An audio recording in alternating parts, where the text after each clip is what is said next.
आरम्भं करोमि। अस्तु महोदय।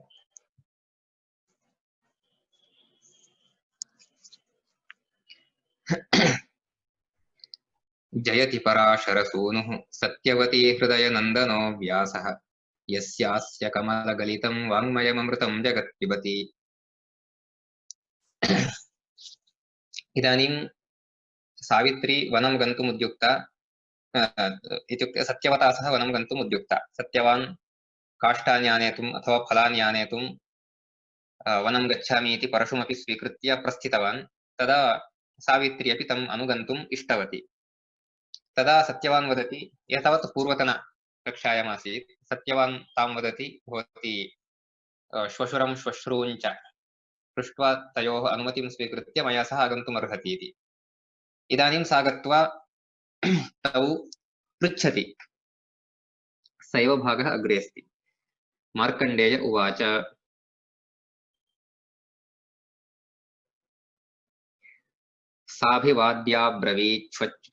साभिवाद्याब्रवीच्छ्वश्रूं श्वशुरं च महाव्रता अयं गच्छति मे भर्ता फलाहारो महावनम् इच्छेयमभ्यनुज्ञाता आर्यया श्वशुरेणः अनेन सह निर्गन्तुं न मेद्य विरहः क्षमः गुरुवग्निहोत्रार्थकृते प्रस्थितश्च सुतस्तव न निवार्यो निवार्यः स्यात् अन्यथा प्रस्थितो वनम् संवत्सरः किञ्चिदूनो न निष्क्रान्ताहमाश्रमात् वनं कुसुमितं द्रष्टुं परं कौतूहलं हि मे।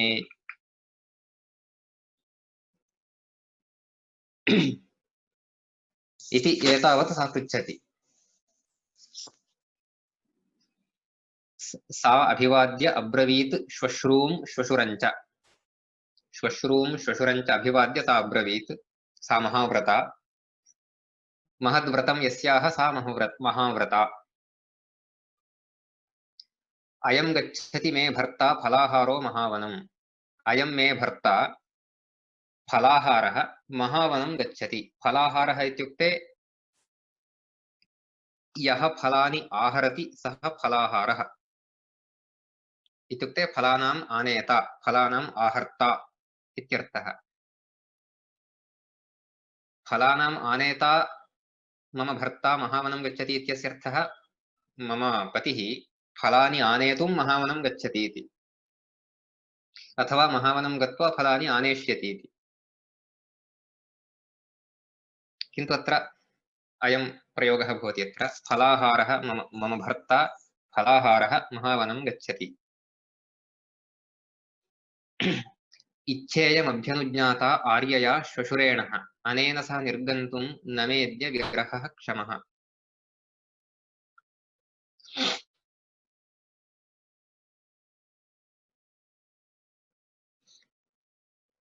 इयम् इच्छा आर्यया श्वशुरेणः अभ्यनुज्ञाता।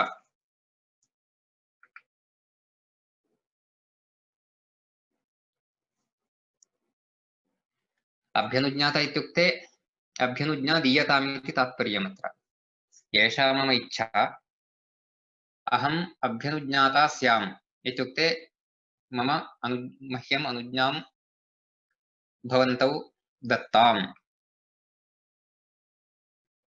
आर्यया श्वशुरेण च अहम् अभ्यनुज्ञाता स्याम्, अथवा मम इयम् इच्छा अभ्यनुज्ञाता स्यात् इत्युक्ते कृपया अनुमतिं ददातु इति तात्पर्यम्। अनेन सह निर्गन्तुं न मेद्य विरहः क्षमः इत्युक्ते एतेन सह मया गन्तव्यमेव अद्य। एषः विरहः मया क्षन्तुं न शक्यते। क्षन्तुं न शक्यते इत्युक्ते सोढुं न शक्यते इत्यर्थः। क्षमते इत्युक्ते सहते इत्यर्थः। इत्युक्ते अयं विरहः इत्युक्ते मम पतिः एकाकी गच्छति, अहमत्र अस्मि इति एषः विरहः अद्य मया सोढुं न शक्यते। अनेन सह निर्गन्तुं मम विरहः न क्षमः अद्य। एतेन सह गन्तुं मम विरहः न क्षमः इति। इत्युक्ते एतेन सह मया गन्तव्यमेव इति तात्पर्यम्। गुरुवग्निहोत्रार्थकृते प्रस्थितश्च सुतस्तव न निवार्यो निवार्यः स्यादन्यथा प्रस्थितो वनम्। गुरुवग्निहोत्रार्थकृते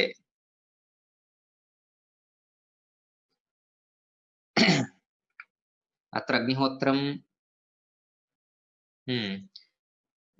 गुरूणां कृते अग्निहोत्रस्य कृते इति। गुरूणां कृते अग्निहोत्रस्य च कृते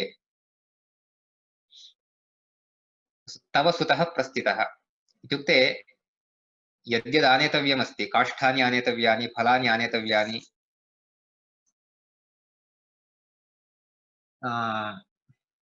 तेषां कृते इत्युक्ते गुरुवग्निहोत्रार्थकृते। अत्र गुरुवग्निहोत्रार्थकृते इत्यस्य अर्थद्वयं भवितुमर्हति। गुरोः कृते अग्निहोत्रस्य च कृते इति एकः अर्थः। गुरोः यदग्निहोत्रं तस्य कृते इत्युक्ते अत्र गुरुः इति शब्दस्य सत्यवतः पिता द्युमत्सेनः इत्यर्थः। उभयथापि अन्वयम् उभयथापि कुर्मः चेदपि तत्र गुरुः इति शब्दस्य अत्र द्युमत्सेनः इत्यर्थः। इत्युक्ते सः फलान्यपि आनेतुमिच्छति काष्ठान्यपि आनेतुमिच्छति। तत्र फलानि गुरोः कृते फलानि, अग्निहोत्रस्य कृते अग्निहोत्रार्थम् इत्युक्ते अग्निहोत्रस्य साधनम् इत्यर्थः। अर्थः इति शब्दस्य तत्र साधनम् इति। अग्निहोत्रस्य सामग्री या अस्ति तदर्थं काष्ठानि सः आनयति। काष्ठानि आनेतुं सः प्रस्थितः इति।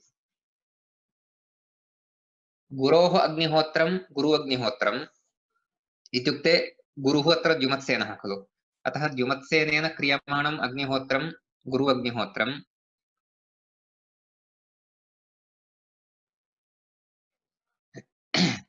तस्य कृते प्रस्थितश्च सुतस्तव, तव सुतः तदर्थं प्रस्थितः इति। न निवार्यो निवार्यः स्यात् अन्यथा प्रस्थितो वनम्।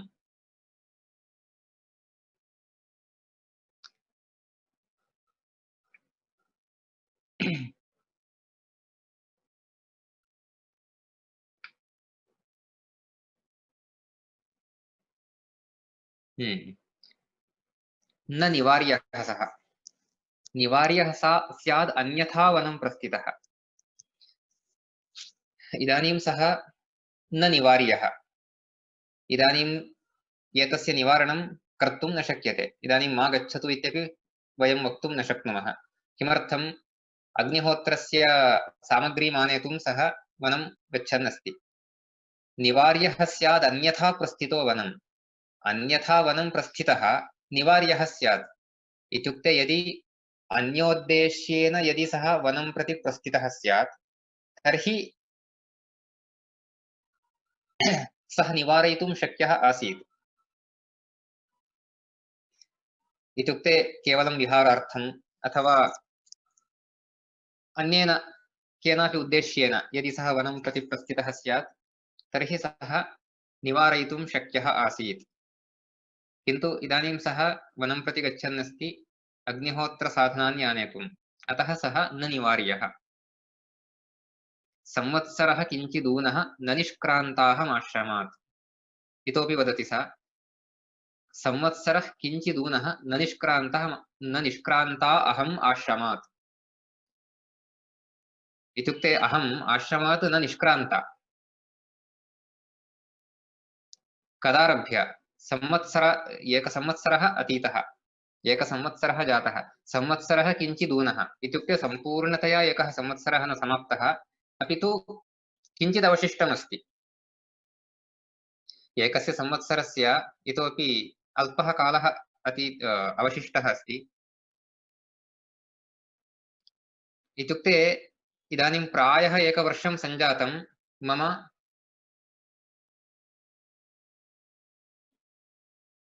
वनं प्रति न गतायाः मम प्रायेण एकं वर्षं सञ्जातम्। अतः वनं कुसुमितं द्रष्टुं परं कौतूहलं हि मे। कुसुमितं वनं द्रष्टुम्, इदानीं वनं पुष्पैः समृद्धं स्यात्, वृक्षाः पुष्पिताः स्युः, तद्द्रष्टुं मम परं कौतूहलम्, अत्यन्तं कौतूहलम् अस्ति। अत्र परं कौतूहलं हि मे इत्येतत्तु महाभारते पुनः पुनः प्रयुज्यते एतद्वाक्यं। बहुषु सन्दर्भेषु एतस्य प्रयोगः अस्ति। द्युमत्सेन उवाच यतः प्रभृति सावित्री पित्रा दत्ता स्नुषा मम नानयाभ्यर्थनायुक्तम् उक्तपूर्वं स्मराम्यहम्। यतः प्रभृति सावित्री पित्रा दत्ता स्नुषा मम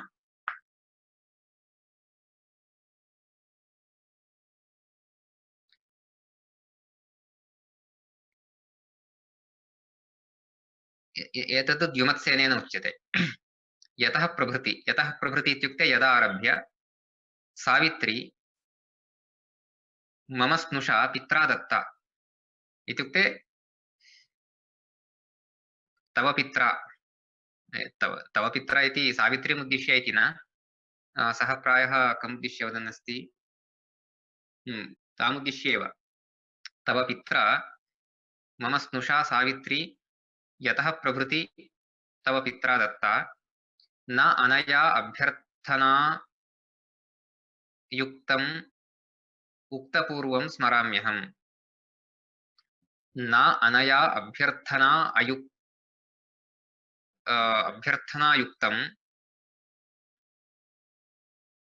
उक्तपूर्वम्। अभ्यर्थनायुक्तं यत्किमपि वाक्यम् अनया न उक्तपूर्वम् इत्युक्ते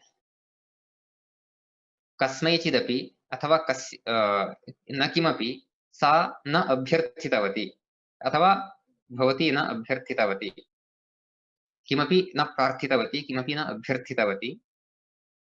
अभ्यर्थनायुक्तं वाक्यम् अनया उक्तम् अहं न स्मराम्येव। यतया उक्तपूर्वम् अहं न स्मरामि, न इति आरम्भे यदस्ति तत् न स्मराम्यहं, न स्मरामि, स्मरामि इत्यनेन सह अन्वयः कर्तव्यः। तदेषा लभतां कामं यथाभिलषितं वधूः, अप्रमादश्च कर्तव्यः पुत्रि सत्यवतः पथि। तदेषा लभतां कामं यथाभिलषितं वधूः, अप्रमादश्च कर्तव्यः पुत्रि सत्यवतः पथि। तदेषा कामं तदेषा वधूः यथाभिलषितं कामं लभताम्। यथाभिलषितं यथेच्छम् इत्युक्ते एषा यथा इच्छति तथा कामं लभताम्, एतस्याः इष्टं प्राप्नोतु। अप्रमादश्च कर्तव्यः पुत्रि सत्यवतः पथि। सत्यवतः पथि, सत्यवतः मार्गे अप्रमादः कर्तव्यः इत्युक्ते प्रमादः न कर्तव्यः। प्रमादः इत्युक्ते तत्र अजागरूकता इत्यर्थः। अप्रमादः कर्तव्यः इत्युक्ते जागरूकतया भवितव्यम् इति। अप्रमत्ताः भवन्तु इत्युक्ते जागरूकाः भवन्तु इत्यर्थः। अयं प्रयोगः तत्र तत्र काव्येषु अपि क्रियते। अप्रमत्ताः शृण्वन्तु, अप्रमत्ताः भवन्तु, अप्रमत्ताः गच्छन्तु इत्युक्ते सावधानेन गच्छन्तु, जागरूकाः सन्तः गच्छन्तु इति। एवञ्च सत्यवतः मार्गे अतीव सावधानेन गन्तव्यम् इति बोधयति। अग्रे मार्कण्डेय उवाच उभाभ्यामभ्यनुज्ञाता सा जगाम यशस्विनी, सह भर्त्रा हसन्तीव हृदयेन विदूयता। विदूयता हृदयेन हसन्ती इव भर्त्रा सह सा जगाम। उभाभ्यामपि अभ्यनुज्ञाता इत्युक्ते श्वश्रुवा श्वशुरेण च उभाभ्यामपि अभ्यनुज्ञाता सा यशस्विनी जगाम गतवती। केन सह? भर्त्रा सह। कथं? विदूयता हृदयेन हसन्ती इव। अत्र विदूयता इति आर्षप्रयोगः, विदूयमानेन इति वस्तुतः पाणिनीयप्रयोगः भवति। विदूयते, दूयते, विदूयते इति एवं क्रियापदं भवति। अतः विदूयमानेन इति पाणिनीयप्रयोगः अत्र तु आर्षप्रयोगः विधूयता इति शत्रु नाम परस्मैपदिप्रयोगः कृतः विधूयते इत्युक्ते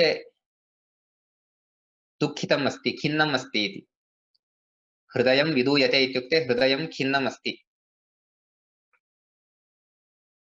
एवञ्च खिन्नेन हृदयेन हसन्ति इव इत्युक्ते दुःखितेन हृदयेन हसन्ति इव सा वनं प्रति गतवती इति तन्नाम अन्तः सा दुःखिता अस्ति किन्तु बहिः तद् दुःखं न प्रकटयति मुखे तु सा हासं प्रदर्शयति मन्दहासं प्रदर्शयति तथा कुर्वती सा भर्त्रा सह सत्यवता सह वनं गतवती सावनानि विचित्राणि रमणीयानि सर्वशः मयूरगणजुष्टानि ददर्श विपुलेक्षणा सा वनानि विचित्राणि रमणीयानि सर्वशः सर्वशः इत्युक्ते सर्वतः अपि सा विचित्राणि रमणीयानि च विचित्रमित्युक्ते अतीव विविधैः वृक्षैः विविधैः प्राणिभिः पक्षिभिश्च युक्तं विचित्रमित्युक्ते तादृशानि रमणीयानि सुन्दराणि वनानि कीदृशानि मयूरगणजुष्टानि मयूराणां गणः मयूरगणः तैः सेवितं जुष्टमित्युक्ते सेवितम् इति जुषति इत्युक्ते सेवते तर्हि मयूरगणेन जुष्टं यद्वनं अथवा मयूरगणेन जुष्टानि यानि वनानि तानि सा विपुलेक्षणा ददर्श विपुलेक्षणा इत्युक्ते ईक्षणं विस्तार्य ईक्षणं विपुलीकृत्य इत्युक्ते ईक्षणं विकास्य सा ददर्श सा दृष्टवती नदीः पुण्यवहाश्चैव पुष्पितांश्च नगोत्तमान् सत्यवान् आह पश्येति सावित्रीं मधुरं वचः पुण्यवहाः नदीः पुष्पितान् नगोत्तमान् पश्य इति सावित्रीं मधुरं वचः सत्यवान् आह सः अतीव मधुरैः वाक्यैः वदन्नस्ति सावित्रीं सत्यवान् किं पुण्यवहाः नदीः पश्य एताः नद्यः पुण्यवहाः ताः नदीः अत्र पुण्यवहाः इति नदीः इत्यस्य विशेषणम् अतः नदीः इति अत्र द्वितीयाविभक्तौ बहुवचने अस्ति अतः पुण्यवहाः इत्यपि द्वितीयाविभक्तौ बहुवचने पुण्यवहाः नदीः इत्युक्ते याः नद्यः पुण्यं जनयन्ति तादृशीः नदीः पश्य तथैव पुष्पितान् नगोत्तमान् अत्र नगः इति शब्दस्य वृक्षः इत्यर्थः नगः इति शब्दस्य पर्वतः इत्यपि अर्थः अस्ति अत्र वृक्षः इत्यस्मिन् अर्थे प्रयुक्तं नगोत्तमान् वृक्षोत्तमान् इत्युक्ते उत्तमान् वृक्षान् विशिष्टान् वृक्षान् कीदृशान् पुष्पितान् तत्र वृक्षेषु पुष्पाणि सञ्जातानि सन्ति एवञ्च तादृशैः पुष्पैः युक्तान् एतान् वृक्षान् पश्य इति एतद् मधुरं वचः सावित्रीं सत्यवान् आह वदति निरीक्षमाणा भर्तारं सर्वावस्थमनिन्दिता मृतमेव हि भर्तारं काले मुनिवच स्मरन्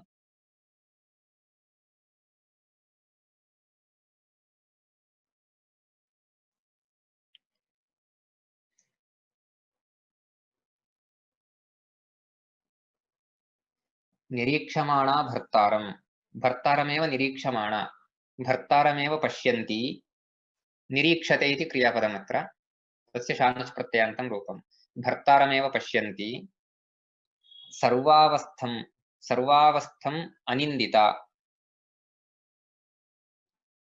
सर्वावस्थं पतिं सर्वावस्थं भर्तारम् इत्युक्ते सर्वास्वपि अवस्थासु इत्युक्ते यदा सः चलति यदा सः तिष्ठति यदा उपविशति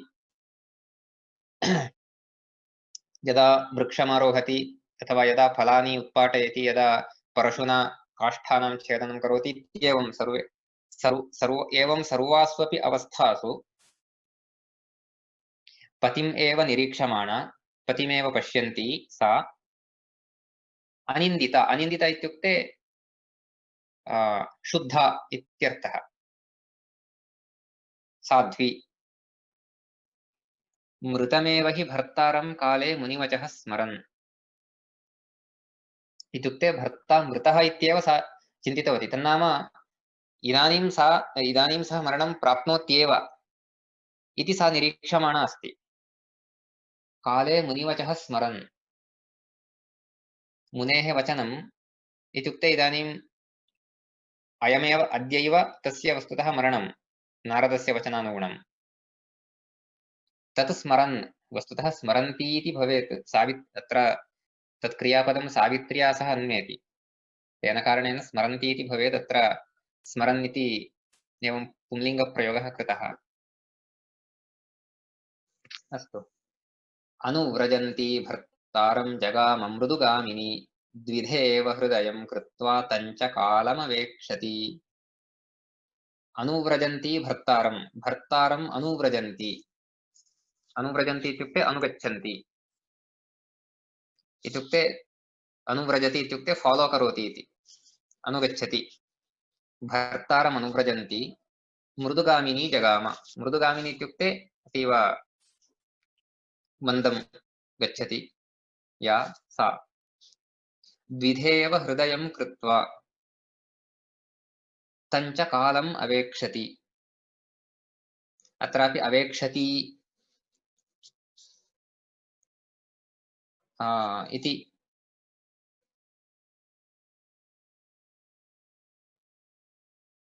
प्रयोगः कृतः।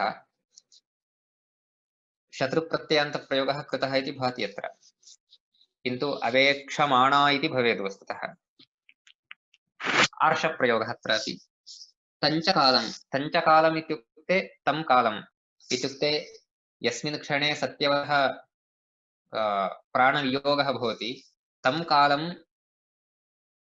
अवेक्षमाणा, तं कालं निरीक्षमाणा द्विधेव हृदयं कृत्वा।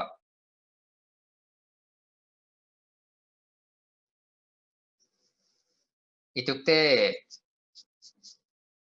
तस्य स्वस्य हृदयमेव द्विधा कृत्वा, स्वस्य हृदयमेव द्विधा स्वस्य हृदयं द्विधा विभज्य इव इत्युक्ते तस्याः हृदयम् अतीव विदीर्णं सञ्जातमिति तात्पर्यमत्र। सा द्विधा करोति इति न, तस्याः हृदयं द्विधा सञ्जातम् इत्युक्ते तस्याः हृदयं विदीर्णम् इत्युक्ते अत्यन्तं खिन्ना सञ्जाता इति तात्पर्यम् अत्र। इति अयम् अध्यायः समाप्तः।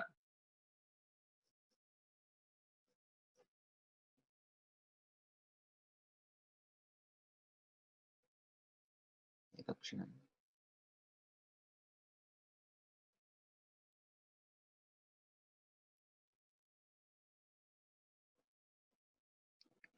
एकक्षणम्, एकक्षणम्, अर्धनिमेषकालं यच्छन्तु कृपया।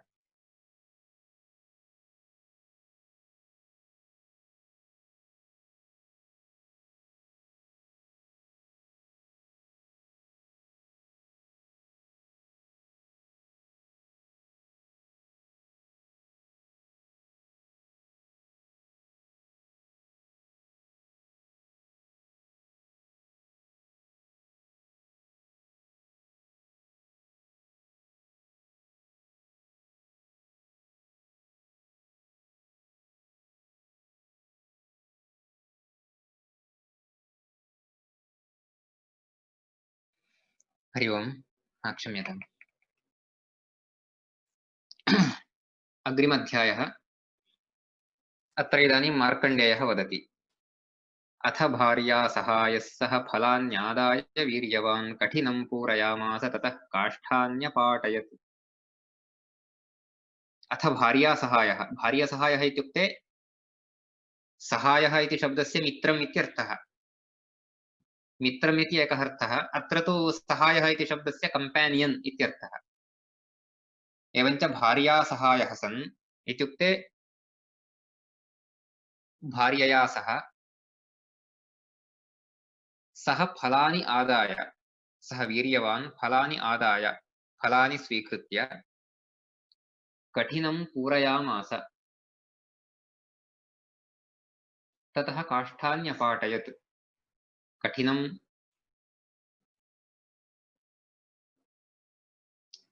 इति तत्र तत्र कश्चन पात्रविशेषः यत्र फलानि पूर्यन्ते तादृशः कश्चन पात्रविशेषः अस्ति तत्र तत् कठिनं पूरयामास इत्युक्ते तस्मिन् कठिने सा फलानि स्थापितवती ततः काष्ठानि अपाटयत् काष्ठानामपि पाटनम् इत्युक्ते छेदनं कृतवान्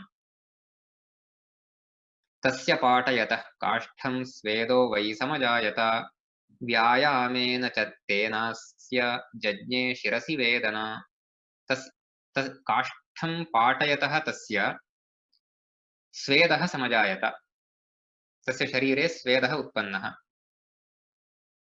व्यायामेन च तेनस्य जज्ञे शिरसि वेदना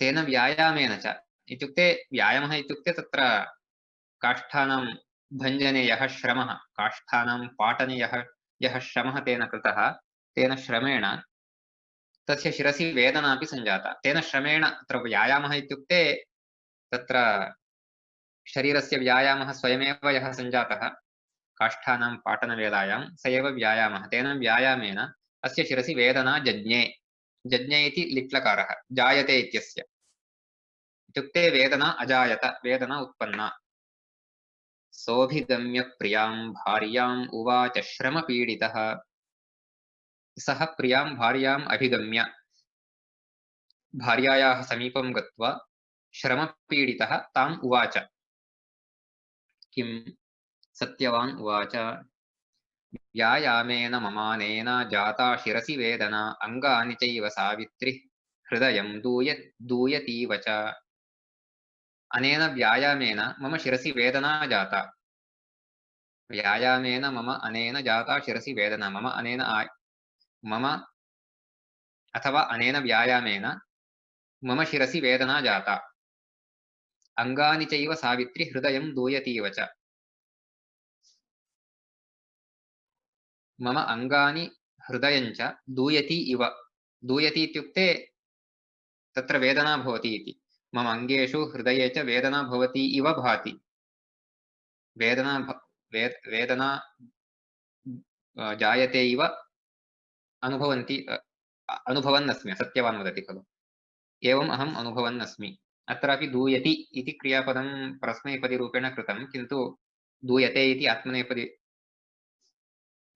क्रियापदमस्ति इदम् अस्वस्थमिव चात्मानं लक्षये मितभाषिणी हे मितभाषिणी अहम् आत्मानम् अस्वस्थमिव लक्षये किञ्चित् अस्वास्थ्यं मम शरीरे सञ्जातमिति अहं चिन्तयामि शूलैरिव शिरो विद्धम् इदं संलक्षयाम्यहम्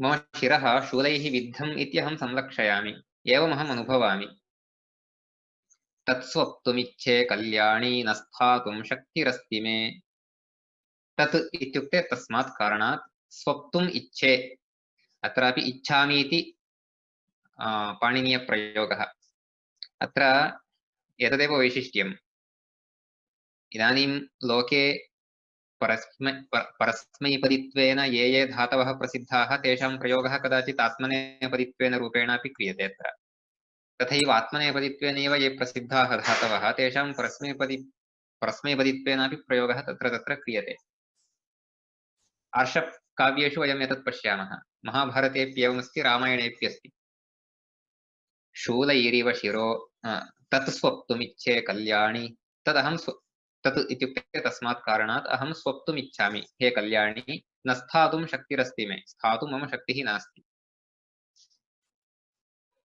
सा समासाद्य सावित्री भर्तारम् उपगम्य च सा सावित्री भर्तारं सा समासाद्य सावित्री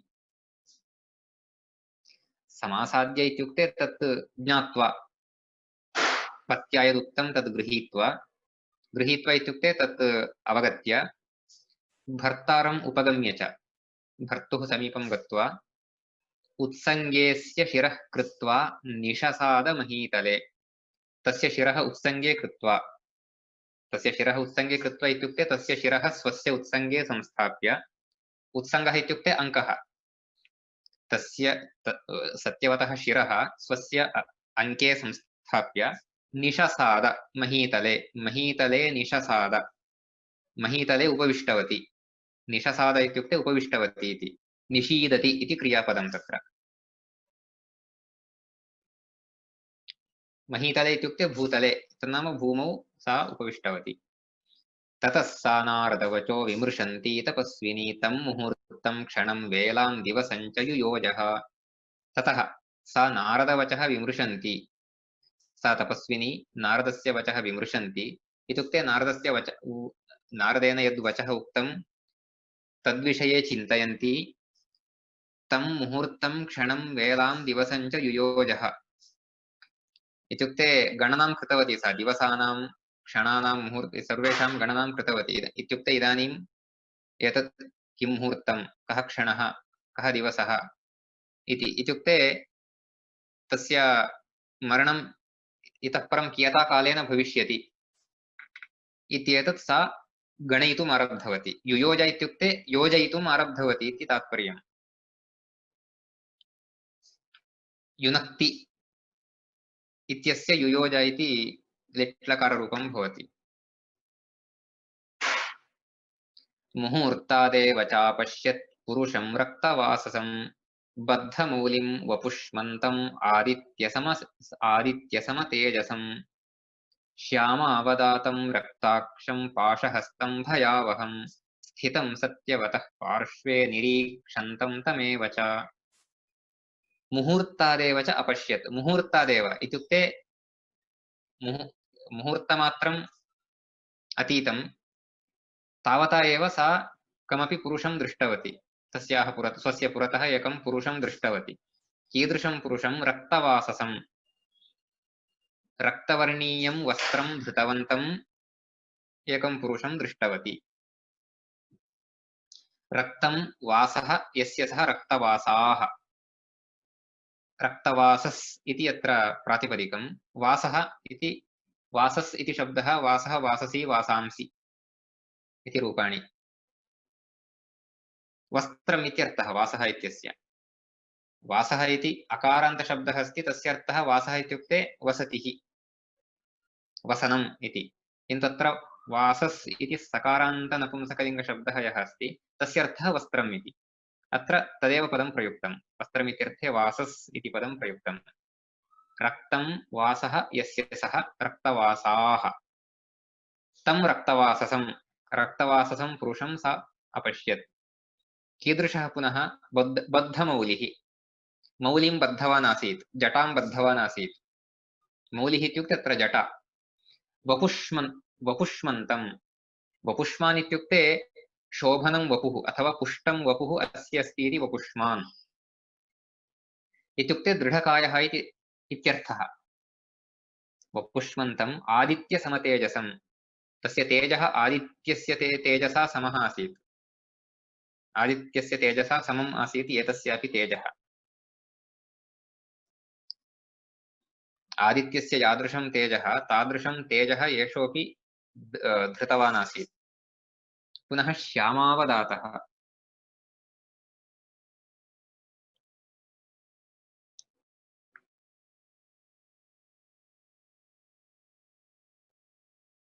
श्याम अवदातं रक्ताक्षम्, अवदातः इति शब्दस्य अत्र उज्ज्वलः इति,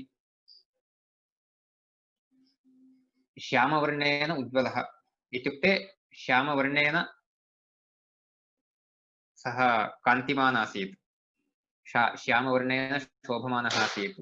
रक्ताक्षः, तस्य नेत्रं रक्तमासीत्, तस्य अक्षिणी रक्ते आस्तां। पाशहस्तः, हस्ते पाशं धृतवान् आसीत्। भयावहं, भयं जनयति स्म। स्थितं सत्यवतः पार्श्वे निरीक्षन्तं तमेव च, सत्यवतः पार्श्वे सः स्थितः,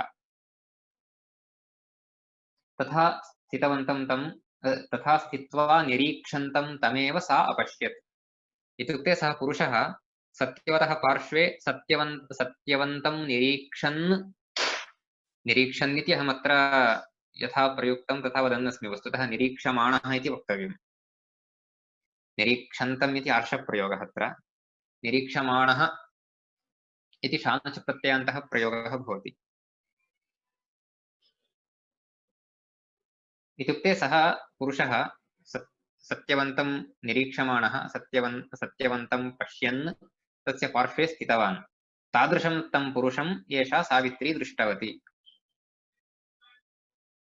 तं दृष्ट्वा सहसोत्थाय भर्तुर्न्यस्य शनैः शिरः कृताञ्जलिरुवाचार्ता हृदयेन प्रवेपति। तं दृष्ट्वा सहसा उत्थाय भर्तुः न्यस्य शनैः शिरः। शनैः भर्तुः शिरः न्यस्य। न्यस्य इत्युक्ते स्थापयित्वा। कुत्र न्यस्य? भूमौ न्यस्य। न्यस्यति इति क्रियापदम्। तं दृष्ट्वा सहसा उत्थाय। तं भयावहं पुरुषं दृष्ट्वा सहसा उत्थाय। सहसा इत्युक्ते झटिति उत्थाय भर्तुः शिरः शनैः भूमौ संस्थाप्य कृताञ्जलिः अञ्जलिं कृत्वा आर्ता दीना हृदयेन प्रवेपति हृदयेन कम्पमाना। अत्र प्रवेपति वेपते इत्युक्ते कम्पते इति। वेपते इति आत्मनेपदी धातुः अस्ति एषः, किन्तु अत्र परस्मैपदी प्रयोगः कृतः, आर्षप्रयोगः इति स्वीकरणीयम्। हृदयेन प्रवेपति इत्युक्ते तस्य हृदयं कम्पमानमासीत्। सा उवाच। किम् उवाच? सावित्री उवाच दैवतं त्वभिजानामि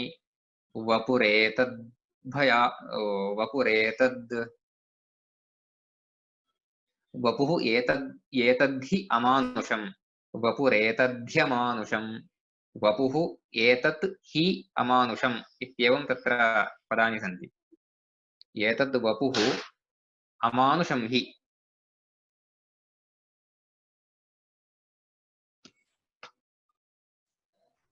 अमानुषं वपुः अस्ति एतत्।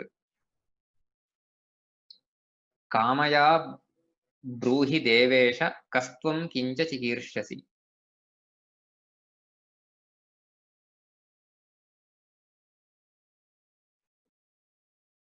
कामया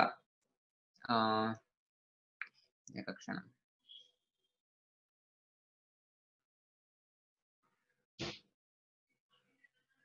तत्र कामया इति शब्दः प्रयुक्तः। कामेन इति, कामः इति वस्तुतः पुंलिङ्गशब्दः।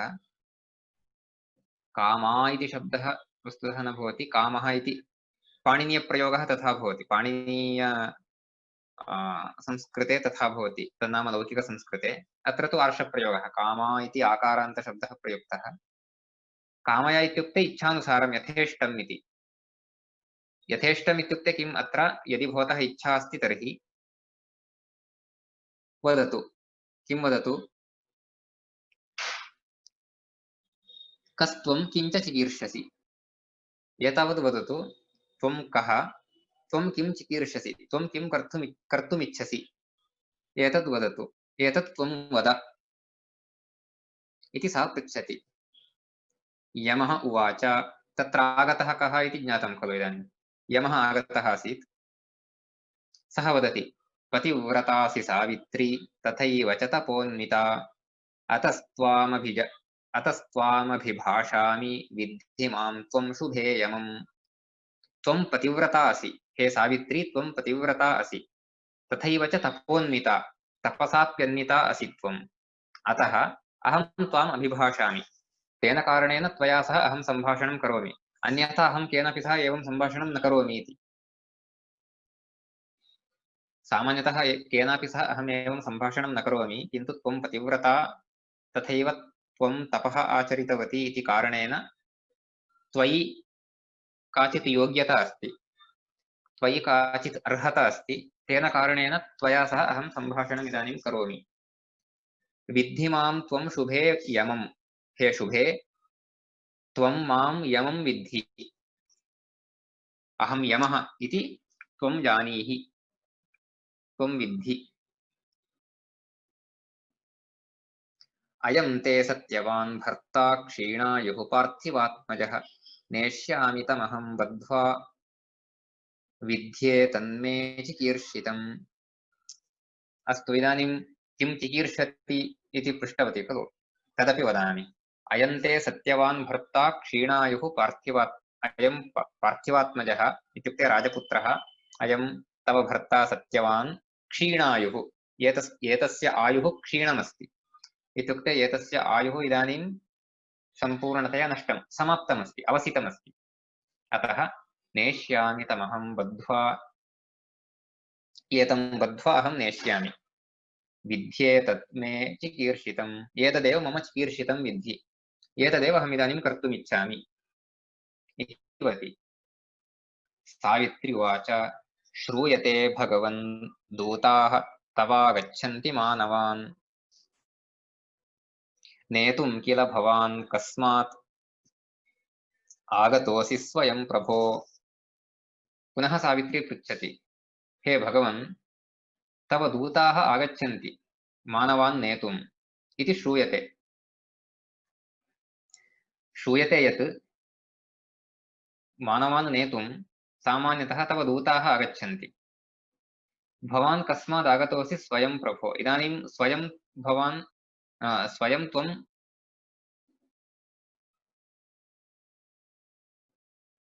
अत्र पश्यन्तु, भवान् इत्यपि प्रयोगः कृतः, आगतोऽसि इत्यपि प्रयोगः कृतः।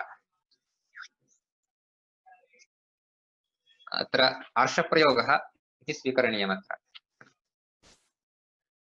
अत्र कर्तृपदं यदि न प्रयुक्तं स्यात् तर्हि त्वम् इति कर्तृपदम् अध्याहर्तुं शक्यमासीत्, किन्तु अत्र भवान् इति पदमपि प्रयुक्तमस्ति, किन्तु आगतोऽसि इति तत्र मध्यमपुरुषेपि प्रयुक्तमस्ति।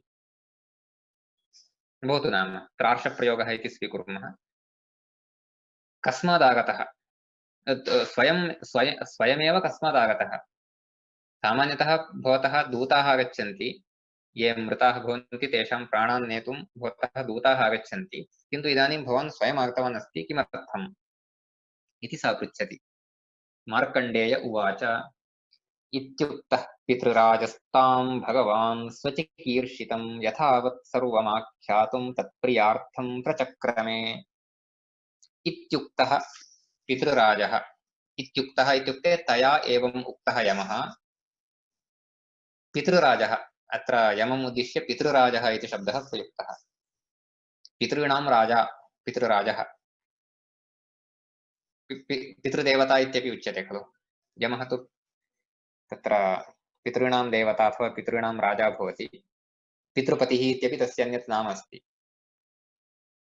भगवान्, सः भगवान् स्वचिकीर्षितं यथावत् सर्वम् आख्यातुं, यथावत् इत्युक्ते सः यद्यत् कर्तुम् इच्छति अथवा केन कारणेन सः तत् कर्तुम् इच्छति इत्येतत् सर्वमपि सर्वम् आख्यातुं प्रचक्रमे, आरब्धवान्। किमर्थं? तत्प्रियार्थं, सावित्र्याः प्रियार्थं, सावित्रीं सन्तोषयितुम्। इत्युक्ते सावित्री पृष्टवती, तस्याः प्रश्नस्य उत्तररूपेण एषः सर्वमपि वक्तुम् आरब्धवान्। प्रचक्रमे इत्युक्ते आरब्धवान् इति, प्रक्रमते इति लट्लकारे तस्य रूपं भवति, प्रचक्रमे इति लिट्लकाररूपम्।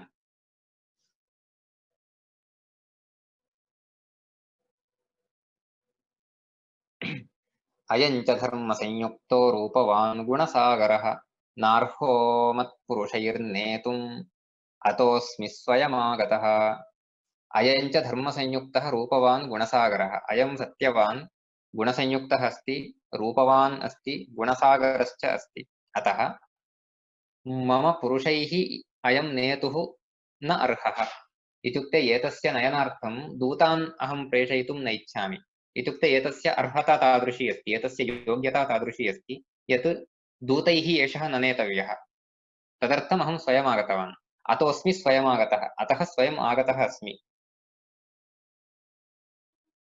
अनन्तरं ततः सत्यवतः कायात् पाशबद्धं वशं गतम् अङ्गुष्ठमात्रं पुरुषं निश्चकर्षय मो बलात्। ततः सत्यवतः कायात् सत्यवतः शरीरात् पाशबद्धं वशंगतं पाशबद्धं पाशेन बद्धं वशंगतं कस्य वशं गतं यमस्य पाशस्य वशं गतं अंगुष्ठमात्रं पुरुषम् अंगुष्ठपरिमाणकं पुरुषम् इत्युक्ते तस्य सत्यवतः प्राणं सः स्वीकृतवान्। तत्र अंगुष्ठमात्रः पुरुषः इति तत्र सत्यवतः आत्मा अथवा सत्यवतः प्राणाः इति स्वीकरणीयम्। तं निश्चकर्ष निश्चकर्ष इत्युक्ते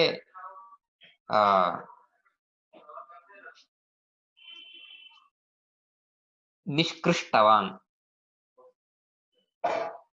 निष्कर्षति इति अत्र क्रियापदम्।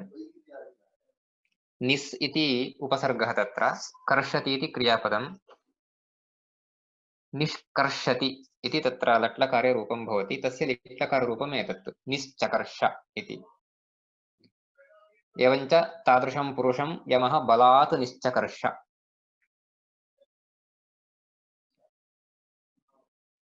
ततः समुद्धृतप्राणं गतश्वासं हतप्रभं निर्विचेष्टं शरीरं तत् बभूवाप्रियदर्शनम्।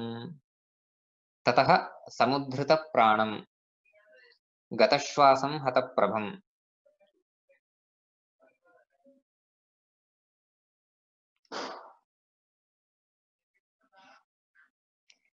समुद्धृतप्राणम् अत्र समुद्धृतप्राणः इति सत्यवतः विशेषणं सत्यवन्तम् उद्दिश्य इदं पदम्। यस्य प्राणः समुद्धृतः सः समुद्धृतप्राणः। गतश्वासः एतदपि सत्यवतः एव विशेषणं।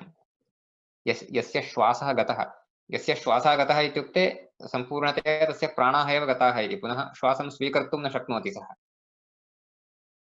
हतप्रभं तस्य प्रभा सम्पूर्णतया हता इत्युक्ते नष्टा इत्युक्ते तस्य मुखस्य कान्तिः नष्टा एव। प्राणाः गच्छन्ति चेत् यथा मुखस्य कान्तिः गच्छति मुखं तेजोरहितं यथा भवति तथा एतस्यापि मुखं तेजोरहितं सञ्जातं। निर्विचेष्टः निर्विचेष्टं शरीरम् अत्र सर्वत्रापि शरीरस्य विशेषणं न तु सत्यवतः। अग्रे शरीरम् इत्यनेन सह सर्वमपि अन्वेति।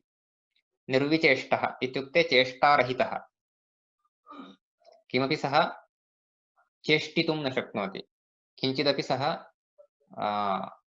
चलितुं न शक्नोति तस्य शरीरे कापि चेष्टा न सञ्जायते।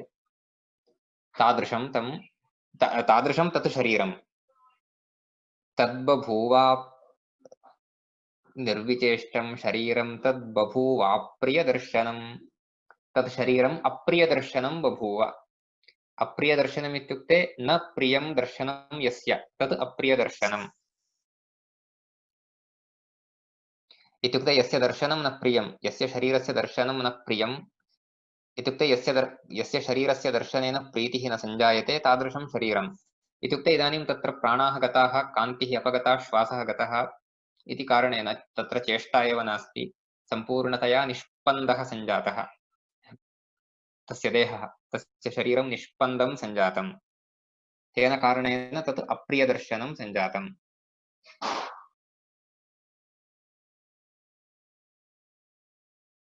यमस्तुतं ततो बद्ध्वा प्रयातो दक्षिणामुखः सावित्री चैव दुःखार्ता यममेवान्वगच्छत नियमव्रतसंसिद्धा महाभागा पतिव्रता। यमस्तुतं ततो बद्ध्वा प्रयातो दक्षिणामुखः। दक्षिणामुखः इत्युक्ते दक्षिणां दिशम् उद्दिश्य अथवा दक्षिणां दिशं प्रति सः प्रयातः प्रस्थितः तं बद्ध्वा सत्यवतः प्राणान् बद्ध्वा सः प्रस्थितः। सावित्री चैव दुःखार्था यममेव अन्वगच्छत। सावित्री अपि दुःखार्था यममेव अनुगतवती। नियमव्रतसंसिद्धा महाभागा पतिव्रता कथं यमम् अनुगन्तुं सा कथं समर्था सञ्जाता नियमव्रतसंसिद्धा पतिव्रता इति कारणेन इत्युक्ते तथा सा नियमव्रतादिकं पालितवती आसीत् तेन तया या शक्तिः प्राप्ता तया शक्त्या सा यमम् अनुगतवती इति। इतः परं यमसावित्र्योः संवादः आरभ्यते। तदत्यन्तं सुन्दरमस्ति। तद्वयम् अग्रिमकक्षायां पश्यामः।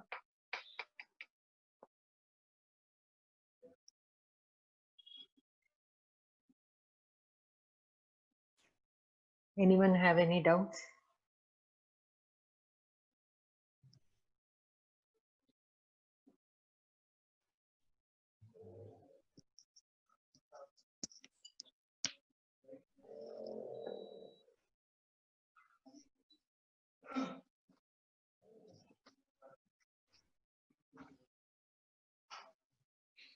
No doubts today. Oh.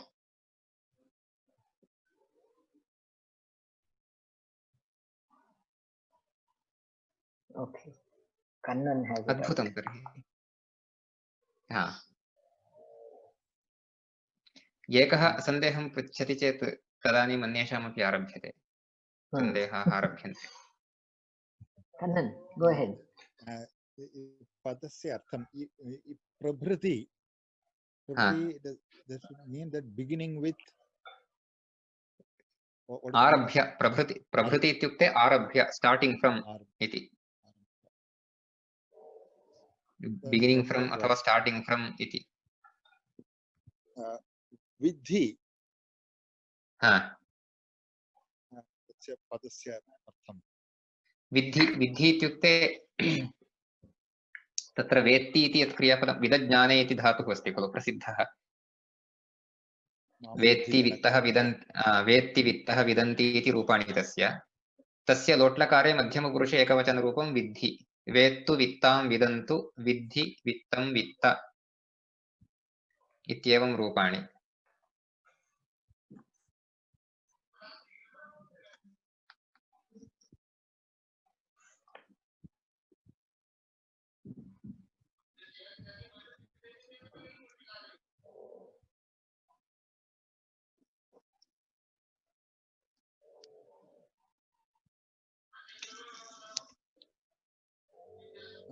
निषशाद तत्र निषीदति इति क्रियापदं तत्र निषीदति इत्युक्ते उपविशति इति तत्र नीति उपसर्गः सीदति इति क्रियापदं वस्तुतः उपसर्गरहितं मूलं क्रियापदमस्ति सीदति इति सीदति इति शब्दस्य नश्यति इत्यर्थः निषीदति इति शब्दस्य उपविशति इत्यर्थः तत्र कोऽपि सम्बन्धः एव नास्ति तत्र उपसर्गस्य योजनेन कदाचित् सम्पूर्णतया भिन्नः एव अर्थः इत्युक्ते मूलक्रियापदेन सर्वथा असम्बद्धः एव अर्थः कदाचित् भवति इत्युक्ते तत्र मूलक्रियापदेन कोऽपि सम्बन्धः एव न भवति तादृशः अर्थः इदानीम् अत्र उपविशति इत्यर्थः निषीदति इत्यस्य तस्य लिट्लकाररूपं निषसाद इति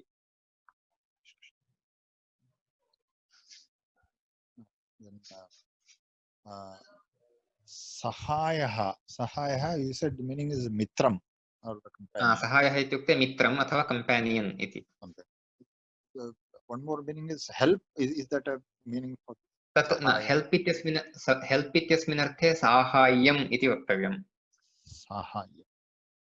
सहायः इति शब्दस्य मित्रम् इत्येव अर्थः मित्रं यत् करोति तत् सहायः मित्रं सहायः यत् करोति तत् साहाय्यम्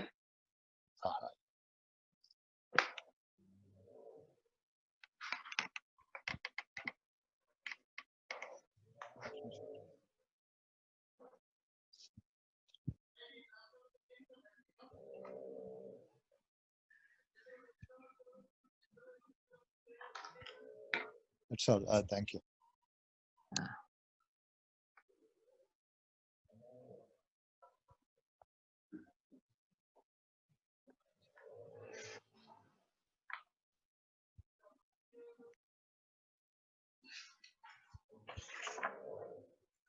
Anybody else?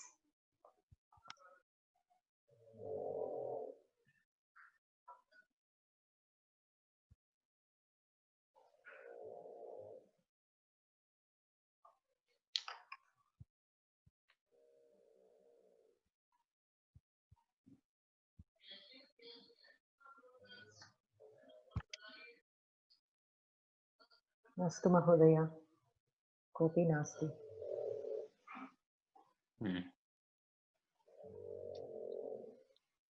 समापयामः तर्हि। शान्तिमन्त्रं वदामि।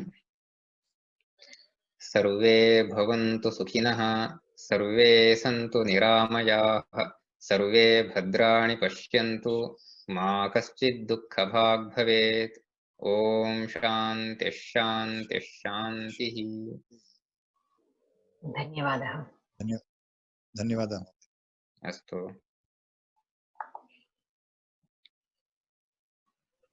धन्यवादः। शुभरात्रिः। धन्यवादः। अस्तु, For धन्यवादः। explaining, we can visualize the whole thing. It is so nice actually. Actually, story itself is very nice. No, with Savitri, your Savitri, explanation, it's beautiful. Actually, you can visualize the whole thing, the scene. Very nice. Dhanyawada.